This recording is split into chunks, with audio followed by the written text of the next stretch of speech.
প্রিয় দর্শক, জিততে জিততে হেরে যাওয়া কিংবা হারতে হারতে জিতে যাওয়া নামই বোধহয় নির্বাচন। পুরো পৃথিবীকে আমেরিকা আবারও দেখিয়ে দিচ্ছে ভোটের লড়াই আসলে কাকে বলে। পুরো বিশ্ব অপেক্ষা করছে কার দখলে যাচ্ছে ওই সাদা বাড়ি, হাতি নাকি গাধা। 7টি অঙ্গরাজ্যের ফলাফলের উপরেই কিন্তু ভাগ্য নির্ধারণ করছে কে হবে মার্কিন প্রেসিডেন্ট। এই 7টি অঙ্গরাজ্যের মধ্যে হিসাবে দেখা যাচ্ছে দুটিতে এগিয়ে আছে কিন্তু জো বাইডেন। আর ব্যাটল গ্রাউন্ড যে 5টি অঙ্গরাজ্যকে বলা হচ্ছে, সেই 5টি অঙ্গরাজ্যের মধ্যে কোনোটিতেও যদি টিকে যায় তাহলে কিন্তু ওই সাদা বাড়ির দখল আবার বোধহয় হাতির কবজাতেই চলে যাবে, অর্থাৎ ডোনাল্ড ট্রাম্প। আমি শোভা ইসলাম, মেট্রো সেম টু দ্য পয়েন্টে সকলকে স্বাগত জানাচ্ছি। আজ আমাদের আলোচনার বিষয় ট্রাম্প কার্ড। আমাদের সঙ্গে আলোচনায় যুক্ত হচ্ছেন সম্মানিত দুজন অতিথি। আমাদের সঙ্গে আছেন অধ্যাপক ডক্টর ইমতিয়াজ আহমেদ, আন্তর্জাতিক সম্পর্ক বিভাগ, ঢাকা বিশ্ববিদ্যালয়। আমাদের সঙ্গে ফ্লোরিডা থেকে সংযুক্ত হচ্ছেন আতিকুর রহমান, সভাপতি Bangladesh American chamber of commerce. আমি দুজনকে স্বাগত জানাচ্ছি। আলোচনা আমি শুরু করতে চাই অধ্যাপক ডক্টর ইমতিয়াজ আহমেদ স্যার, আপনাকে দিয়ে। আপনি কি আমার কথা শুনতে পাচ্ছেন? হ্যাঁ, শুনতে পাচ্ছি স্যার। সব হিসেব নিকেশ তো বলছিল আমেরিকা সব থেকে ব্যর্থ প্রেসিডেন্ট হচ্ছে মিস্টার ট্রাম্প। সব গণনা কি মিথ্যা করে দিয়ে আবার আমেরিকা প্রেসিডেন্ট ট্রাম্পই হতে যাচ্ছেন। এই বাস্তবতা এখন স্যার কতটা সত্য? যদি সত্য হয়ে যায় তাহলে ম্যাজিক গুলো কি এবং আসলে কি কি ফ্যাক্টর কাজ করছে? বাস্তবতা স্যার এখন কোন পথে আমেরিকার? এখন একেবারে নির্ভর করছে উইসকনসিন আর মিশিগানের উপরে। উইসকনসিন বা মিশিগান এই দুটোর মধ্যে একটা যদি ডোনাল্ড ট্রাম্প ম্যানেজ করে ফেলে তাহলে কিন্তু ডোনাল্ড ট্রাম্প ফেরত আসছে। কারণ পেনসিলভেনিয়া আমার মনে হয় না ম্যানেজ করে ফেলে মানে কি ম্যানেজ মানে অ্যাটলিস্ট যদি জিততে পারে। আচ্ছা, আরো ম্যানেজ করাটা ঠিক হবে না মনে হয়, পলিটিক্স এর কথা যেহেতু হচ্ছে। যদি মিশিগান আর উইসকনসিন যে কোনো একটা যদি পারে তাহলে আমার মনে হয়, কারণ পেনসিলভেনিয়া, নর্থ ক্যারোলিনা, জর্জিয়া আর আলাস্কা খুবই ছোট, তিনটা মনে হয় কলেজ। যাই হোক, ওগুলো ডোনাল্ড ট্রাম্পের হাতে। কিন্তু উইসকনসিন আর মিশিগান এইখানে একেবারে হাড্ডাহাড্ডি লড়াই হচ্ছে এবং খুব একটা তফাতও না, মার্জিন মানে দুটোর মধ্যে মিশিগানে দেখা যাচ্ছে 32,000-এর ডিফারেন্স, ওদিকে উইসকনসিন 20,000 ডিফারেন্স বাইডেনের পক্ষে। কিন্তু এখনো 1.5 লাখ, উইসকনসিনে 1.5 লাখের উপরে ভোট আছে, ওদিকে মিশিগানে মনে হচ্ছে 2 লাখের উপরে। তো এখনো বলা যাচ্ছে না। কিন্তু এই দুটোর মধ্যে একটা যদি রেড হয়ে যায় বা একটা যদি ডোনাল্ড ট্রাম্প পেয়ে যায় তাহলে আমার মনে হয় আবার আমরা 4 বছরের জন্য ডোনাল্ড ট্রাম্পের সাথে হয়তো বিশ্ব থাকতে হবে। না হলে বিশ্ব কিছুটা হয়তো স্বস্তি নিঃশ্বাস নেবে। জো বাইডেন আসলে খুব যে মানে একটা সাংঘাতিক যে আমূল পরিবর্তন হবে বলা মুশকিল, তবে একটা স্বস্তির নিঃশ্বাস নেবে, এতে কোনো সন্দেহ নেই। কিন্তু স্যার, যেটা আপনি বলছেন যে হিসাবগুলো, যে ওই যেটাকে বলা হচ্ছে 5টি অঙ্গরাজ্য অর্থাৎ ব্যাটল গ্রাউন্ডে যে ফলাফলটা আটকে আছে, বেলা 3টার বাংলাদেশ সময়, বেলা 3টার পর থেকে আমরা দেখলাম সেখানে আর ফলাফল ঘোষণা করা হচ্ছে না। করা না হওয়ার কারণগুলো স্যার কি মনে হচ্ছে এই মুহূর্তে? এবং সবচেয়ে বড় কথা যে এই যে এত ব্যর্থতার অভিযোগ ছিল এবং সারা পৃথিবীর মধ্যে ক্ষমতাধর দেশই হচ্ছে আমেরিকা, এবং অনেক সময় ডোনাল্ড ট্রাম্পের যে নেতিবাচক কথাবার্তা, তার ব্যক্তি আচরণ, সবকিছু মেলে পৃথিবীর কাছে কিন্তু অনেকখানি সম্মানহানি হয়েছে, আত্মমর্যাদা হানি হতে হয়েছে আমেরিকাকে। কিন্তু এত কিছুর পরও সেই ইশারা কিংবা যদি বলি ভোটের পালে হাওয়া, সেদিকেই কেন গেল? এবং সবচেয়ে বড় কথা, হিসাব স্যার বলছিল যে এই করোনা মহামারীতে আমেরিকাতে প্রায় 2,37,000 মানুষ মারা গিয়েছে, কিন্তু সেখানেও তো এই ব্যর্থতার দায়ও তো তার কাঁধে আসার কথা ছিল, কারণ সে ছিল শাসক। কিন্তু সেই দায়টাও কেন তার কাঁধে আসলো না? কি এমন ম্যাজিক কাজ করছে ডোনাল্ড ট্রাম্পের যে তাকে প্রায় হাঁটতে হাঁটতে জিতে যাওয়ার পথে এগিয়ে যাচ্ছে? এর একটা বড় কারণ, যেই পলিটিক্সটা সে সামনে নিয়ে এসেছে সেটা পার্টিকুলার একটা ভোট ব্যাংকে আকর্ষণ করা, এবং কোনো সন্দেহ নেই হোয়াইট ভোট আকর্ষণ করা। মনে রাখতে হবে যে হোয়াইট পপুলেশন কিন্তু এখনো বিশাল। আমি যদি নন হিসপ্যানিক হোয়াইট ধরি তাহলে 73% হোয়াইট, আর নন হিসপ্যানিক বাদ দিলেও কিন্তু 60%-এর উপরে। এটা একটা বড় ভোট ব্যাংক, এবং সে ওইভাবেই রীতিমতো একটা anti minority, anti Hispanic, anti China, anti সব যত কিছু আছে সে ওটা করে যেটা করেছে এবং মনে রাখতে হবে যে এই ধরনের পলিটিক্সে যারা করেন, যেটাকে আমি নাম সবসময় দিয়েছিলাম পলিটিক্স অফ সিঙ্গুলারিটি বা ইনসুলার পলিটিক্স, যারা করেন তারা কিন্তু ক্রাইসিসেই থ্রাইভ করেন। যত ক্রাইসিস রাখতে পারে তাতেই কিন্তু সে থ্রাইভ করে, যার জন্য প্যান্ডেমিক ওইটাকে ক্রাইসিস হিসেবেই সবসময় রেখেছিল, কোনো সন্দেহ নেই। এবং ওই যে ল অ্যান্ড অর্ডার সিচুয়েশনটা যে ডিটোরেট করলো, ওটাও তার পরে আসার কথা। এখন যেটা হয়েছে যে এখন তো একেবারে রীতিমতো প্রচন্ড একটা পোলারাইজড সিচুয়েশন। এখানে আরেকটা জিনিস না বলেই পারছি না যে আমরাও কিন্তু আমেরিকার ডেমোক্রেসিকে বড় একটা মিথ তৈরি করেছিলাম। মানে আমেরিকা ডেমোক্রেসি কিছুটা আমার মনে হয় কোল্ড ওয়ার ভেঙে যাওয়ার পরে আর একটু বেশি তার সম্মান বেড়েছে ডেমোক্রেসি। কিন্তু আমি সবসময় বলে এসেছিলাম যে আমেরিকার ডেমোক্রেসি শুরু হয়েছে 1965 থেকে, কারণ 1965ই বলতে গেলে 13% লোক সত্যিকার অর্থে ভোট পেয়েছে। তার আগে তাদের রাইটও ছিল না। আমরা যদিও 400 বছর বলি আমেরিকার ডেমোক্রেসি, কিন্তু যে নরেম্বরে ডেমোক্রেসি ছিল ওটাকে ডেমোক্রেসি বলা চলে না। কিন্তু কোনো সন্দেহ নেই এখন যে অবস্থায় গেছে সেখানে যতটুকুই একটা রোল মডেল ছিল ওটাও একেবারে ভেঙে যাওয়ার পর্যায়ে চলে গেছে। এবং এটাকে কিভাবে আমেরিকান জনগণ এই পোলারাইজ পলিটিক্স, আজকে যদি ডোনাল্ড ট্রাম্প হেরেও যায়, কিন্তু এই যে পোলারাইজ পলিটিক্সটা হলো এটার জেট কিন্তু থাকবে, এটা সহজে যাবে না। স্যার, আপনি আমাদের সঙ্গে থাকুন। আমরা একটু চোখ রাখতে চাই ফ্লোরিডার দিকে, সেখানে আমাদের অতিথি আতিকুর রহমানকে সংযুক্ত করতে চাই। জনাব আতিকুর রহমান, আপনি কি আমার কথা শুনতে পাচ্ছেন? জি, আমি শুনতে পাচ্ছি। কেমন আছেন আপনি? জি, আমি ভালো আছি, নিশ্চয়ই আপনারাও খুব ভালো আছেন। এবং আপনারা একটা উত্তেজনাকর মুহূর্তে আছেন, সারা পৃথিবীর ঘুম নেই, আপনাদের চোখেও তো নির্ঘুম। কে হচ্ছে ওই হোয়াইট হাউসের মালিক?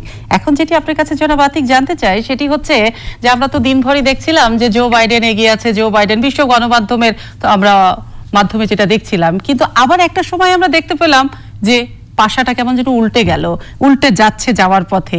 আমরা যেটা বলতে চাচ্ছি, এই যে ট্রাম্প সারা দিনভর দেখলাম যে পিছিয়ে আছে, বেলা শেষে দেখছি যে এগিয়ে যাচ্ছে, এই ট্রাম্প কার্ডটা আসলে কি, নাকি এটা হবারই কথা ছিল? যদি হবারই কথা হয়ে থাকে তাহলে বেলা 3টার পর, অর্থাৎ বাংলাদেশ সময় বেলা 3টার পর ওই 7টি অঙ্গরাজ্যের ফলাফল কেন এখনো ঘোষণা করা হচ্ছে না? কি কারণ হতে পারে? আপনি তো ওখানেই আছেন। জি, ধন্যবাদ আপনাকে। আসলে এটা ভেরি ইন্টারেস্টিং থিংস যে আমাদের প্রেসিডেন্ট ট্রাম্প যে জিনিসটাকে প্রমাণ করেছেন। কেন একদিকে হচ্ছে ডেমোক্রেটিক পার্টি শুধু প্যান্ডেমিক নিয়েই ফাইট করেছে, যে প্যান্ডেমিক এত হাজার লোক মারা গেছে, এত কিছু হয়েছে, কিন্তু সে পার্টিকুলারলি দ্য পয়েন্টস, যে টু দ্য পয়েন্টস, যে কোন জিনিসটাই করলে সাধারণ মানুষের মনে যে রিয়াকশনটা ক্রিয়েট হবে, সেখানে রিপাবলিকান পার্টি যেটা বলেছে যে democrat is going to far left, সোশ্যালিজমটাকে তারা খুব সামনে নিয়ে এসছে, মানুষকে বোঝাবার চেষ্টা করেছে। এদিকে আমাদের, আমি ফ্লোরিডা থেকে শুরু করি। ফ্লোরিডাতে কিউবান বা পোর্টোরিকান বা ল্যাটিনো যে ভোটার গুলো আছে তাদেরকে এরা বুঝিয়েছে যে দেখো, এটা সোশ্যালিজমটা চলে আসবে এখানে, এবং Democrat is going to far in the left. For that reason 51% of Cuban voter তারা সাপোর্ট করেছে আপনার রিপাবলিকান পার্টিকে, এবং 31% পোর্টোরিকান এবং 50% Latino voter they support to the Trump, President ট্রাম্পকে। সো এই জিনিসগুলা মানে কাজ করেছে অনেক। আর তাছাড়া আমাদের আমেরিকাতে সাদা ভোটার সংখ্যা বেশি, এবং সাদা ভোটারদেরকে তেমন কোনো আকর্ষণ করতে পারেন আমাদের ভাইস প্রেসিডেন্ট বাইডেন, এবং যার জন্য এই কেসটা টোটালি উল্টিয়ে গেছে। তারপরেও আরেকটা পয়েন্ট আছে যে পপুলার ভোটে যদি জিতলে কোনো লাভ হবে না, যেটা আপনাদের লাস্ট 4 বছর আগে যে ইলেকশন হয়েছিল, যে হিলারি ক্লিন্টন অনেক পপুলার ভোটে গিয়েছিল। কিন্তু আমেরিকার পলিটিক্সে একটা বিরাট একটা খেলা আছে এখানে, যেটাকে বলে ইলেকট্রাল কলেজ বা ইলেকট্রাল ভোট। যেটা ইলেকট্রাল ভোটে এখন বাইডেন এখনো এগিয়ে আছেন 238, সেখানে ট্রাম্প 213 ভোটে। কিন্তু গণমাধ্যম বলছে, সব জরিপ তো বলছে পোস্টাল ব্যালটের ভোটটা একটা ফ্যাক্টর হয়ে দাঁড়াবে, কারণ আগাম ভোট তো এবার অনেক বেশি পড়েছে। That's true. এখানে আবার একটা মজার কথা আছে, যেটা হচ্ছে যে বাইডেনরা সবসময় আপনার প্রচার করেছে যে গো ভোট আর্লি ভোট, যেটা যে আর্লি ভোটটা ম্যাক্সিমাম ডেমোক্রেটিক পার্টি যারা ছিল তারা বেশি আর্লি ভোট দিয়েছে, এবং আর্লি ভোটটা কাউন্ট হচ্ছে এখন।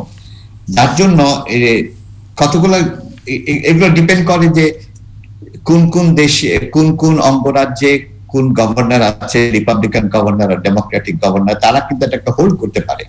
এবং এটা হোল্ড করে রাখাতে, যেমন আমাদের পাম বিচ কাউন্টিতে যখন আমরা ব্যালট করেছি, আমরা কিন্তু অনেক আগে করেছি, কিন্তু ওরা কাউন্ট করে না, কাউন্ট করেছে অন ভোটের দিন। এই যে এখানে একটা খেলা আছে। এরপরে আপনি দেখেন গত আগের বছরে যে যখন আলগরের সময় ডেমোক্রেটিক জিততে খেলা তো নির্বাচনে নানান ধরনের নানান দিক থেকে হয়ে থাকে, তো সেই এই মুহূর্তে আসলে জানার বিষয় যে এই খেলা শেষ হবে কখন? এই যে 5-7টি অঙ্গরাজ্যের ফলাফল বন্ধ আছে, এই ফলাফল পেতে কতদিন সময় লাগবে? বিশেষজ্ঞরা কিন্তু বলছেন যে হয়তো এটা দেখা যাচ্ছে 2 সপ্তাহ লেগে যেতে পারে, কিন্তু আপনাদের প্রেডিকশন কি বলছে, কতদিন লাগতে পারে? না, অ্যাকচুয়ালি এখন খুব, যদি আপনি খুব ইমিডিয়েটলি করেন, আজকের সন্ধ্যার মধ্যে আমরা কিছু বড় বড় স্টেট, যেমন পেনসিলভেনিয়াতে আছে 43 ইলেকট্রাল ভোট, তারপরে মিশিগানে আছে 16 ইলেকট্রাল ভোট, অ্যারিজোনাতে আছে 11 ইলেকট্রাল ভোট, এবং উইসকনসিন আছে 10 ইলেকট্রাল ভোট। এই যে কোনো একটা 2টা ভোট যদি আপনার চলে আসে, জর্জিয়াতে আছে 16টা ইলেকট্রাল ভোট, এই জিনিসগুলো যদি 2টা বা 3টা স্টেট যদি ট্রাম্পের দিকে চলে যায়, তাহলে কিন্তু পেনসিলভেনিয়ায় সবচেয়ে বেশি ভোট দেখা যাচ্ছে, এখানে কিন্তু 20টা ভোট আছে। জি, পেনসিলভেনিয়া 16, সেখানে আপনার প্রেসিডেন্ট ট্রাম্প, এবং এটা পেনসিলভেনিয়া হচ্ছে অটোমেটিকলি রিপাবলিকান কান্ট্রি, এবং ট্রাম্প ইজ এগিয়ে আছেন 55% ভোটে। জনাব আতিক, এখন আমাদের সঙ্গে আপনার কাছে আরো আমরা কথা শুনবো এই নির্বাচনের খেলাটা কি করে খেলা শেষ হবে, নিশ্চয়ই আমরা আপনার কাছে আবারও ফিরবো। আমি একটু আবার ফিরে যেতে চাই অধ্যাপক ডক্টর ইমতিয়াজ আহমেদের কাছে। নিশ্চয়ই আপনি আমায় শুনতে পাচ্ছেন? আমরা আমাদের স্বার্থের কথা একটু বলি। সারা পৃথিবী তো তাকিয়ে আছে মার্কিন নির্বাচনে কে হতে যাচ্ছে প্রেসিডেন্ট সেদিকে, কিন্তু স্যার এখন যেটা কথা বলবো, যেটা জানতে চাই, যে দিনের শুরুতেই দেখতে পাচ্ছি যে জো বাইডেন এগিয়ে যাচ্ছে এবং বেলা বাড়ার সাথে সাথে সেই টক করে প্রায় কাছাকাছি চলে গেল মিস্টার ট্রাম্প। কিন্তু সেই ট্রাম্প যদি আবার ক্ষমতায় চলে আসেন, তাহলে ট্রাম্পের যে গ্রেট আমেরিকা থিওরি, সেই থিওরি যদি বাস্তবায়ন হয়ে যায়, কিংবা উনি তো বাস্তবায়নের পক্ষে, সেখানে দক্ষিণ এশিয়ার মানুষ, কিংবা সোজা কথায় স্যার যদি বলি বাংলাদেশের যারা অভিবাসী আছে, তাদের কি কোনো বিপদের মুখে পড়তে হবে, কিংবা তাদের ভাগ্য কি হবে? ট্রাম্প আবার 4 বছর আসলে ওই স্বস্তিটা থাকবে না, মানে বাইডেন আসলে একটা স্বস্তি মানুষ ফিল করবে, সেটা কাজে লাগবে কিনা সেটা এখনো টু আর্লি বলার। কিন্তু ডোনাল্ড ট্রাম্প আসলে তো স্বাভাবিকভাবে মানুষ মনে হয় ভাববে যে আবার 4 বছর ধরে কি আবার এই ধরনের রাজনীতির মধ্যে আমরা থাকবো কিনা। তবে একটা জিনিস হলো, দক্ষিণ এশিয়ার মধ্যেও এক ধরনের পরিবর্তন এসেছে। আমি যদি আমার দেশের কথা, বাংলাদেশের কথা বলি, বাংলাদেশ কিন্তু এখন ওই অবস্থায় নেই। আগের 4 বছর আগে বা 10 বছর আগে বাংলাদেশ আর এখনকার বাংলাদেশের মধ্যে একটু তফাৎ আছে। একটা হলো প্যান্ডামিকটাকে ভালোভাবে, মোটামুটি রিলেটিভলি ভালোভাবে সামলিয়েছে। আর একটা হলো 1.1 মিলিয়ন রোহিঙ্গা রিফিউজি এসেছে, তারপরেও বাংলাদেশ বলতে গেলে দাঁড়িয়ে আছে। তো সব মিলে এই দক্ষিণ এশিয়ায় আগে যেরকম অনেকটা ভাবা হয়েছিল যে একটা ভারত কেন্দ্রিক একটা দক্ষিণ এশিয়া হবে, সেটা কিন্তু এখন আর আমেরিকা কি বাইডেন বা কি ডোনাল্ড ট্রাম্প, তারা কিন্তু সেদিকে আর ভাবছে না, যেটা কিছুটা পরিষ্কার হয়েছে বিশেষ করে পলিসি মেকার ডোনাল্ড ট্রাম্পের ইলেকশনের আগেই বাংলাদেশের সফরের মাধ্যমে। তো অনেকটা কিন্তু যতটা না বাইডেন আর ট্রাম্পের উপর নির্ভর করবে, তার থেকে নির্ভর করবে কিন্তু দক্ষিণ এশিয়ার দেশগুলো বা বাংলাদেশের উপর নির্ভর করবে আসলেই আমাদের আকর্ষণটা থাকবে কিনা। তাদের দিক থেকে তো তারা ন্যাশনাল ইন্টারেস্ট দেখবেই, সেটা বাইডেনও দেখবে, সেটা ট্রাম্পও দেবে। আমি যদি আমার অর্থনৈতিক কাঠামোটাকে যদি আমি ধরে রাখতে পারি, আমি যদি আমার যেই হিউম্যান ডেভেলপমেন্ট ইন্ডেক্স গুলো আছে সেটা ধরে রাখতে পারি, তাহলে কিন্তু আকর্ষণ বাড়তেই থাকবে। তাতে ট্রাম্প আসুক বা বাইডেন আসুক, তাতে আমার ক্ষতি হবে না। কিন্তু এখানে যদি দুর্বলতা থাকে, আমি যদি না পারি, তাহলে দেখা যাবে যে সে একাধিক বিষয় নিয়ে আরো প্রেসার দেওয়া শুরু করবে। স্যার, ওই জায়গাটাতে আর একটু পরিষ্কার হতে চাই যে ভারতের সাথে তো যুক্তরাষ্ট্রের সম্পর্কটা এখন অনেক বেশি ভালো, আবার এদিক দিয়ে বাণিজ্যিক দেখা যায় সম্পর্কের দিক দিয়ে বাংলাদেশ চীনের সাথে দিনকে দিন তার সম্পর্ক ভালো থেকে আরো ভালো হচ্ছে। কিন্তু আবার যদি মিস্টার ট্রাম্প ক্ষমতায় আসেন, সেই ক্ষেত্রে বাংলাদেশ এবং আমেরিকার যে কূটনৈতিক সম্পর্ক, সেখানে কোনো টানাপোড়েন পড়বে কিনা এই বাংলাদেশ চীনের রিলেশনটাকে নিয়ে? ওইখানে দুটো জিনিস আছে। একটা হলো ভারত কিন্তু এই প্যান্ডেমিকটাকে ভালোভাবে সামলাতে পারেনি, এবং তার প্যান্ডেমিকের আগেই কিন্তু অর্থনীতি কিন্তু একটা ডাউন মানে স্লাইডে চলে গিয়েছিল। প্যান্ডেমিক এটাকে আরো বাড়িয়ে দিয়েছি। সেখানে ভারতের যে আকর্ষণটা ছিল এক সময়, বিশেষ করে আমি যদি বলি কংগ্রেসের আমলে যেটা হয়েছিল 6 বছর আগে, সেটা কিন্তু অনেকটা মানে রীতিমতো এক ধরনের ভাটা পড়েছে, এটা যদি আমি বলি। ওই আকর্ষণটা কিন্তু নেই, যার জন্য ভালোভাবেই আমেরিকান পলিসি মেকার বুঝতে পেরেছে যে না, এটা ভারতকে সামনে রেখে দক্ষিণ এশিয়ার সম্পর্ক করাটা ঠিক হবে না, বরং প্রতিটি দেশের সাথেই আলাদাভাবে সম্পর্ক করা উচিত। না হলে এখানে চীন বড় ধরনের একটা কি বলা হয় তার সম্পর্ক তৈরি করবে, সেটা স্বাভাবিকভাবে আমেরিকা চাইবে না। এটা আমেরিকার দিক থেকে। আমাদের দিক থেকে কিন্তু আমরা কিন্তু প্রথম থেকেই বাংলাদেশ একটা সুস্পষ্ট তার প্রিন্সিপাল আছে, সেটা হলো ফ্রেন্ডশিপ টুয়ার্ডস অল, ম্যালাইজ টুয়ার্ডস নান। এটার কিন্তু আমরা কোনোভাবেই এদিকে যাই না, যাওয়ারও উপায় নেই। তো ভারতের যে এনিমি সেটা ভারতের এনিমি, চায়নার যে এনিমি সেটা চায়নার এনিমি, আমেরিকার এনিমি আমেরিকার, ওটা আমার এনিমি না। এই জিনিসটা আমার মনে হয় ভারতও বুঝতে পেরেছে, চায়নাও বুঝতে পেরেছে, এটা আমেরিকাও বুঝতে পেরেছে। ওই জায়গাটা যদি আমরা ঠিক মতন রাখি এবং ওই প্রিন্সিপালটা একেবারে রীতিমতো বলতে গেলে যে একেবারে আমাদের স্বাধীনতার সাথে একেবারে ওতপ্রোতভাবে জড়িত, তো ওই প্রিন্সিপালে আমার মনে হয় না যে আমরা যদি আমাদের অর্থনৈতিক কাঠামোটাকে আরো বড় করতে পারি, তাহলে দেখা যাবে যে আমাদের এই বাংলাদেশের যে অ্যাটেনশনটা এটা আরো বাড়বে, এবং বাড়ারই কথা। শুধু যে আমেরিকা বেড়েছে তা না, কিন্তু জাপানও কিন্তু বড় ধরনের সম্পর্ক করেছে, চীনও বড় ধরনের সম্পর্ক করেছে। স্যার ঠাকুর সঙ্গে আমাদের আবার জনাব, আমি একটু আতিকুর রহমানের কাছে যেতে চাই। জনাব আতিক, নিশ্চয়ই শুনতে পাচ্ছেন? জি, আপনি একটু আমাদেরকে জানান, বেশিরভাগ বাংলাদেশি অভিবাসীরাই তো জো বাইডেনের সমর্থক ছিল এবং তারা মনে করে জো বাইডেন আসলেই অভিবাসীদের ভালো কিছু ঘটবে, কারণ অভিবাসীদের বিপক্ষেই তো সমস্ত কাজকর্ম মিস্টার ট্রাম্পের। কিন্তু কি সুবিধা হবে যদি জো বাইডেনই আমেরিকার প্রেসিডেন্ট নির্বাচিত হয়ে যান? এবং তার সঙ্গে আরেকটু জুড়ে দিতে চাই, ব্যবসা বাণিজ্যের নতুন করে কি কোনো পরিবর্তন ঘটবে মিস্টার বাইডেন যদি আমেরিকার প্রেসিডেন্ট হয়ে যান?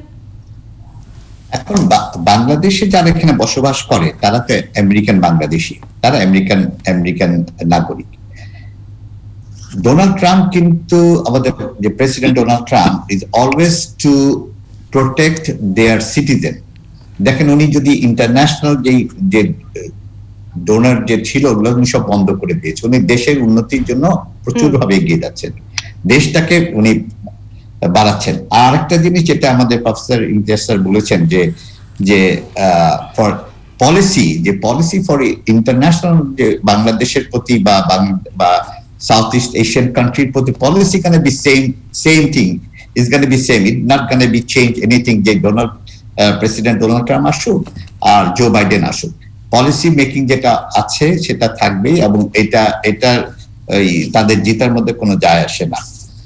এবং আমাদের অ্যাকচুয়ালি আমরা জানি যে আমেরিকা হচ্ছে ইমিগ্রেন্টদের কান্ট্রি। হ্যাঁ, একটা ইমিগ্রেন্টটা আগে যেগুলো আসতো সেখানে আমেরিকাতে আসে, কিন্তু সে আসার পরে ওটাকে টোটালি বন্ধ করে দেওয়া হচ্ছে, এটা ট্রু। এবং যেটাকে বলে যে ফ্যামিলি ইস্যু, যে ফ্যামিলি আগে যে সোজা ছিল যে আমি আমার ভাই বোন বা মা বাবা সবাই, সেখানে সে এটা করতে চাচ্ছে না। সে যেটা বলতে চাচ্ছে যে সে এডুকেটেড পিপুলদেরকে এখানে আনতে চায়, যারা এডুকেশনে ডেভেলপ, তাদেরকে এখানে আনলে তাদের কোনো বাধা নেই। কিন্তু যেমন সেটা মিন করছে not in Bangladesh or not in Pakistan, সে বলতেছে টেরোরিস্ট কান্ট্রি গুলাতে যাতে টেরোরিস্ট পিপুলরা যাতে আমেরিকাতে ঢুকতে না পারে, সেই জন্য সে একটা কঠোর আইন তৈরি করছে, ইমিগ্রেশন আইন। এখন বাংলাদেশকে নিয়ে একটা বড় খেলা হবে এখানে, কিন্তু প্রবলেমটা হচ্ছে যে বাংলাদেশের গভর্নমেন্ট বা বাংলাদেশের ডিপ্লোমেট, তাদের যে ডিপ্লোম্যাটিক যে একটা থিম আছে, এটাকে যদি ডেভেলপ করতে না পারে, যে আমেরিকার সাথে সম্পর্ক, ওরা জানে যে বাংলাদেশের উপর প্রাধান্য বিস্তার করছে ইন্ডিয়া এবং চায়না, এবং এই দুইটা দেশে বাংলাদেশ যে মিডল ক্রাইসিসের মধ্যে আছে, যে কোন দিকে সে যাবে। কিন্তু ইন্ডিয়া একটা বড় একটা জায়গা ধরে আছে বাংলাদেশকে। তো আমেরিকা এখন সেটাকে চেঞ্জ করে, এখন আমেরিকা ডাইরেক্টলি, যেটা ইমতিয়াজ স্যার বলেছেন, ডাইরেক্টলি যাচ্ছে যে বাংলাদেশের সাথে যোগাযোগ স্থাপন করবে। বাংলাদেশ ইজ ভেরি কি point of the south east Asia. if they control in Bangladesh, কিন্তু বাংলাদেশ একটা জিনিস আমি বলবো, যেটা আমি চেম্বারের প্রেসিডেন্ট, যে বাংলাদেশের থেকে যারা যে ডিপ্লোম্যাট গুলো এখানে আসেন, unfortunately they don't have that kind of ability to contact with the policy making people, যেটা আমাদের সবচেয়ে বড়। ইভেন আমাদের এমবেসি গুলাও যে পলিসি মেকিং এর মিটিং এ তারা থাকে না। আরেকটা বড় এফেক্ট কাজ করতেছে, যেটা আমাদের পলিটিক্যাল পার্টি, যে বিএনপি বা আওয়ামী লীগ, এখন এরা সবচেয়ে ক্ষতি করতেছে আমাদের পলিসি মেকিং এর জন্য, to make the diplomacy thing. কারণ কি, আজকে আওয়ামী লীগ ক্ষমতায় আছে, তারা যদি একটা ভালো কাজ করতে যায়, তখন বিএনপি কিছু লোক, আমার কাছে আজকে 5টা সিনেটরকে চিঠি পাঠিয়েছে, আমি দেখাতে পারি না এখানে, যদি দেখাতে পারতাম তাহলে ভালো হতো। তারা বাংলাদেশ সম্বন্ধে, বাংলাদেশ র্যাব এবং ইয়ের সম্বন্ধে প্রচুর রকম মিথ্যা কথা যে আমাদের কংগ্রেস এবং সিনেটে জানিয়েছে। এবং আপনি দেখেন যেটা এখানে আমাদের ডিপ্লোম্যাটিক যারা আছে, they don't contract with the things, they are failure of this diplomacy thing, যার জন্য এরা তখন বাংলাদেশের আমেরিকান ফরেন সেক্রেটারি এবং আমেরিকান ফরেন সেক্রেটারি চিঠি পাঠাচ্ছে যে কংগ্রেসম্যান ও সিনেটররা। তার মানে আপনি যেটা মোদ্দা কথায় বোঝাতে চাচ্ছেন, আমেরিকার সাথে বাংলাদেশের সম্পর্ক কিংবা ভবিষ্যতে আমেরিকার সাথে কি ধরনের সম্পর্কগুলো হবে, এটা এখনই কূটনৈতিকভাবে এখনই সুরাহা করা দরকার। কারণ রাজনৈতিক প্রেক্ষাপট থেকে এই বাংলাদেশ সম্পর্কে বিষোদগার ছড়ানো হচ্ছে, সেটা বন্ধ না হলে ভবিষ্যতের জন্য কঠিনই হয়ে যাবে। এটাই তো আপনি থাকুন আমাদের সঙ্গে। আমি আবার ডক্টর ইমতিয়াজের কাছে একটু ফিরতে চাই। ডক্টর ইমতিয়াজ, যেটা বিষয়টি জানতে চাচ্ছিলাম, যে সবসময় তো মিস্টার ট্রাম্পকে আমরা দেখছি ন্যাটো দেশভুক্তগুলো থেকে, জোট থেকে বের হয়ে আসার, নিজেকে প্রত্যাহার ঘোষণা করছেন, কিন্তু সেখান থেকে আসেননি। বিশ্ব স্বাস্থ্য সংস্থা থেকে তিনি বলছেন ফান্ড দিবেন না, জলবায়ু থেকে ফান্ড দিবেন না, সবকিছু থেকে নিজেদেরকে সরিয়ে আসার, একটা গুটিয়ে নিয়ে আসার সবসময় ওনার একটা মন্তব্য শুনেছি। কিন্তু আবার তিনি ক্ষমতায় যদি এসে যান 4 বছরের জন্য, তাহলে সেই ক্ষেত্রে বিশ্বকে কি এই যেগুলো ঝামেলার মুখে পড়তে হবে কিনা অর্থনৈতিকভাবে? যদিও মিস্টার ট্রাম্প বারবারই বলেন যে এই সমস্ত ফান্ডগুলোর সবচেয়ে বড় ডোনার তো আমেরিকা, এটাকে তিনি বলেন বাড়তি খরচ কেন তিনি দেবেন? এই জায়গাটা স্যার একটু জানতে চাই। গুড প্রশ্ন। কারণ হচ্ছে যে ডোনাল্ড ট্রাম্পকে প্রেডিক্ট করা খুব difficult, is one of the most unpredictable president. এখন একটা জিনিস হলো যে যেহেতু থার্ড টার্ম নেই আমেরিকার প্রেসিডেন্ট হওয়ার, তাতে তার আর ওই ভোট ব্যাংকের জন্য কথা বলা দরকার নেই। উনি যেটা করেছেন গত 4 বছর, প্রথম জেতার পরেই কিন্তু সে এই সেকেন্ড টার্মের জন্য তার একেবারে রীতিমতো সে হন্যহেত কাজ করেছেন বলতে গেলে। প্রথম 1 মাস পরেই মনে হয় শুরু করে দিয়েছে যে সেকেন্ড টার্ম আমাকে জিততেই হবে। কিন্তু যেহেতু থার্ড টার্ম নেই, তাতে কিন্তু একটা পথ তার জন্য হতে পারে ফ্লেক্সিবল হওয়া। এখন ফ্লেক্সিবল হবে কিনা সেটা নির্ভর করবে অনেকটা কতখানি আমেরিকা ক্ষতিগ্রস্ত হয়েছে এই প্যান্ডেমিক। এটা তো বিশাল ব্যাপার না, 2,30,000-এর মতন মানুষ কাছে। এটা তো অন্য কোনো দেশে হলে তো একবার ফেইল স্টেট বলে বসতো, বা রীতিমতো মানে একটা মানে যে কাণ্ডটা মানে চিন্তা করা যায় না। আমেরিকার মতো দেশ, যেটা ভিয়েতনাম যদি আমি বলি, সে যেভাবে ট্যাকেল করেছে, এমনকি কেরালার মতন একটা স্টেজ যেভাবে ট্যাকেল করেছে, আমি চায়না বাদই দিলাম, সাউথ কোরিয়াও ট্যাকেল করেছে, সেখানে আমেরিকা একেবারেই পারলো না। স্বাভাবিকভাবে প্রচন্ড মিসম্যানেজ হয়েছে। কিন্তু ওই যে বললাম, সে কিন্তু ক্রাইসিসে থ্রাইভ করে। তার যে পলিটিক্স, এটা সে জানে ভালো করে। সে যদি ভিয়েতনামের মতন করতো, তাহলে তো স্টেটের ক্ষমতা বেড়ে যেত, তার উল্টো চিন্তা ভাবনার যেত, যার জন্য সেটা সে করেনি। তো সে জায়গায় বলা মুশকিল এখন কি করবে।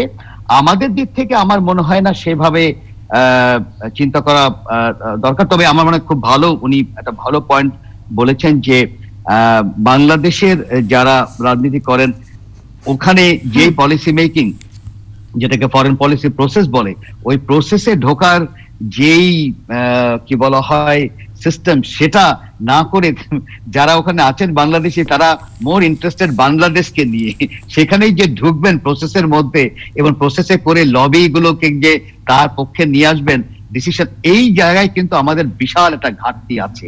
এই ঘাটতির কারণেই আমাদের একটা ঝামেলা তৈরি হচ্ছে। স্যার, আমাকে অনুষ্ঠান শেষ করতে হবে। আমি অসংখ্য ধন্যবাদ জানাচ্ছি আপনাকে এবং জনাব আতিকুর রহমানকে, যিনি আমাদের সঙ্গে যুক্ত হলেন ফ্লোরিডা থেকে আজকের ম্যাট্রোসেম টু দ্য পয়েন্টে। আর সবচেয়ে বড় কথা, অনুষ্ঠান শেষ করবার আগে আবারও পৃথিবী যেমন অপেক্ষা করছে, পৃথিবীর অংশ হিসাবে বাংলাদেশও অপেক্ষা করছে ট্রাম্পের শেষ ট্রাম্প কার্ড কি দেখবার জন্য ওই পরিশেষে আবারও বলছি, পৃথিবীর আবারও অপেক্ষা, সাদা বাড়ি কার দখলে, হাতি নাকি গাধা। আমি সোমা ইসলাম আজকের মতো বিদায় নিলাম।